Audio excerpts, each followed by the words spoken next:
Technical definitions. What is a table saw? A table saw is a great power tool mainly used for woodworking projects. With this robust tool, workers will be able to simply complete the task without spending much time. It simplifies woodcutting and ensures accuracy and efficiency in the project. A table saw, also known as a saw bench or bench saw in England, is a woodworking tool consisting of a circular saw blade mounted on an arbor that is driven by an electric motor, either directly, by belt, or by gears. The blade protrudes through the top of a table, which provides support for the material, usually wood, being cut.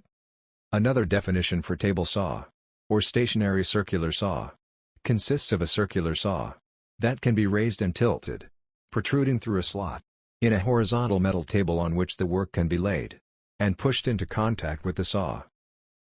With the availability of several types of table saws in the market, choosing the right one for your specific requirement has become complex.